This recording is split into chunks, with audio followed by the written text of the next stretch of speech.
श्रोता मित्र, जब हनुमान जी माता सीता का समाचार लेकर लौटते हैं और श्री राम को उनकी चूड़ामणि सौंपते हैं, अगले ही दिन श्री राम लंका पहुंचने के लिए समुद्र से मार्ग मांगते हैं और वहीं से शुरू होता है राम सेतु का इतिहास। लेकिन इस कथा का एक छुपा अध्याय है। माता वैष्णवी, जिन्होंने श्री राम के लिए अनंत तप किया और रावण के विरुद्ध धर्मयुद्ध में अपना तपोबल अर्पित किया, ये है वही कथा प्रेम, तप और धर्म की। मित्र, अगर आप चैनल में नए हो तो PCKLOVKTI चैनल को सब्सक्राइब करके जय महालक्ष्मी भाग 1 से लेकर भाग 38 तक की कहानी को जरूर सुने। समुद्र की शीतल हवा बह रही थी, क्षितिज पर सूर्य अस्त हो रहा था और उसी क्षण भक्ति, प्रेम और तप की 3 धाराएं, हनुमान, सीता और वैष्णवी, एक ही दिशा में बह रही थीं, मर्यादा पुरुषोत्तम श्री राम की ओर। आज की कथा वहीं से आरंभ होती है, जब समर्पण, प्रतीक्षा और धर्म एक दिव्य संगम रचने वाले थे। भाग 1। हनुमान माता सीता का संदेश लेकर लौटते हैं। लक्ष्मण, सुग्रीव, जाम्बवंत, अंगद, सभी सैनिकों के साथ श्री राम समुद्र तट पर थे। आंखों में चिंता थी, हृदय में आशा भी, पर सीता माता की कोई सूचना नहीं। उसी समय दूर आकाश से एक ज्वलंत अग्नि रेखा की भांति आती आकृति दिखाई दी। वना सैनिक ऊंचे स्वर में पुकार उठे, जय श्री राम, पवन पुत्र लौट आए। हनुमान जी धरती पर उतरते हैं। ध्यान दीजिए, उनकी वाणी में उत्साह नहीं, बल्कि सरल गंभीरता और सीता माता की वेदना का भार था। वो श्री राम के समक्ष दंडवत प्रणाम करते हैं और धीरे से कहते हैं, प्रभु, माता सीता लंका में सुरक्षित हैं, परंतु उनकी पीड़ा शब्दों में नहीं समा सकती। कहते कहते हनुमान जी के नेत्र भर आते हैं। वो अपने कुंचित हाथ खोलते हैं और वहां चमक रही है सीता माता की चूड़ामणि। श्री राम उस चूड़ामणि को स्पर्श करते हैं। क्षण भर के लिए उनकी दृष्टि धुंधली हो जाती है, आंसू स्वयं बह निकलते हैं। उनकी वाणी कांप उठती है, सीते, तुम्हारी यह निशानी मुझे शक्ति दे रही है। रावण, मैं आता हूँ। हनुमान जी धीरे से बताते हैं, प्रभु, माता कह रही थीं, राम आएंगे, अवश्य आएंगे, और यह विश्वास ही उन्हें जीवित रखे है। सैनिकों के भीतर बिजली सी कौंध जाती है। वातावरण में एक ही स्वर गूंज उठता है, अब विलंब नहीं, युद्ध निश्चित। भाग 2। समुद्र राज से मार्ग की प्रार्थना। श्री राम अगले ही प्रातः समुद्र तट पर बैठते हैं। पूर्व दिशा से सूर्य उदित हो रहा है। लहरें उनके चरणों का स्पर्श करती हैं, मानो स्वयं समुद्र भी प्रणाम कर रहा हो। राम ध्यानमग्न होकर कहते हैं, हे समुद्र देव, सीता मेरी धर्मपत्नी है, उनकी रक्षा मेरा धर्म है।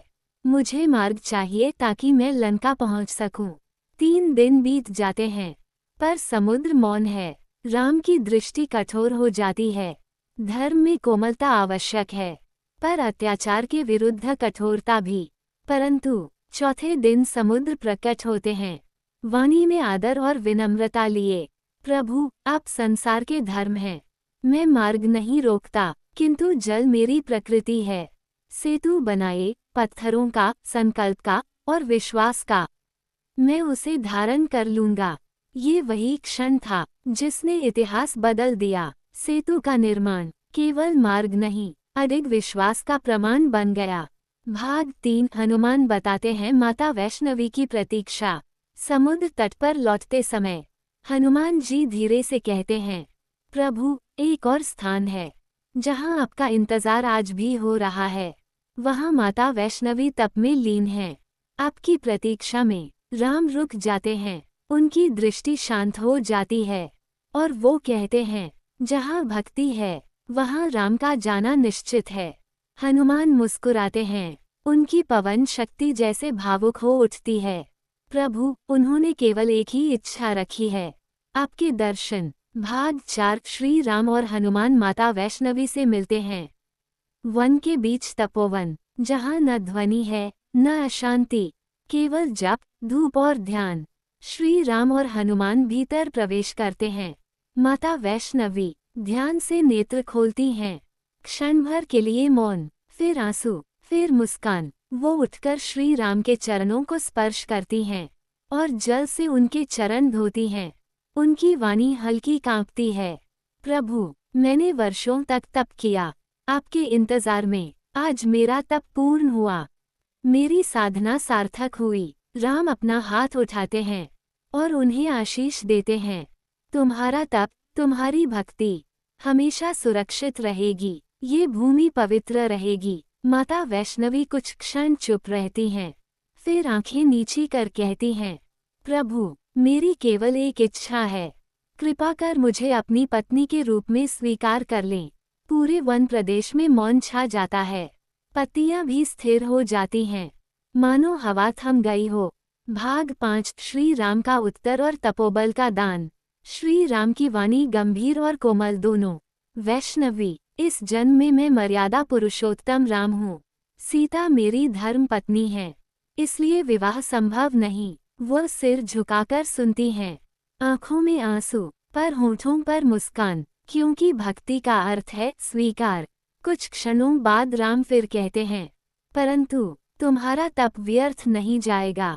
रावण के विरुद्ध धर्मयुद्ध में मुझे तुम्हारे तपोबल की आवश्यकता है।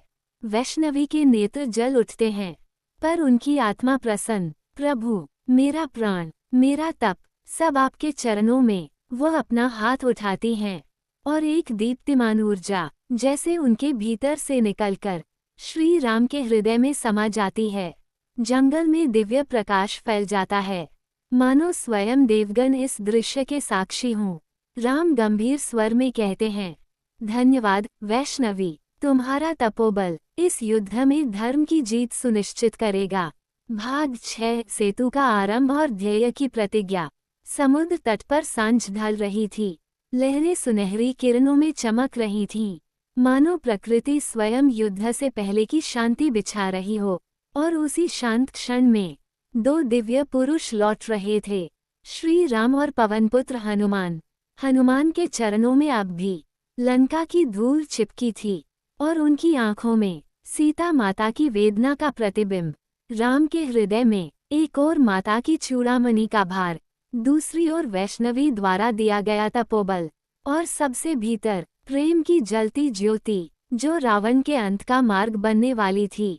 शिविर के समीप पहुंचते ही वानर सेना आदर से उठ खड़ी होती है, सभी आंखें राम की ओर, सभी हृदय में एक ही प्रश्न, अब आगे क्या। राम कुछ क्षण मौन रहते हैं, उनकी दृष्टि समुद्र की ओर, जहां क्षितिज पर लंका की छाया ज्वाला की तरह तैरती दिखाई देती है। और फिर राम की आवाज गूंजती है, गहरी, स्थिर, अटल, अब सेतु निर्माण आरंभ होगा।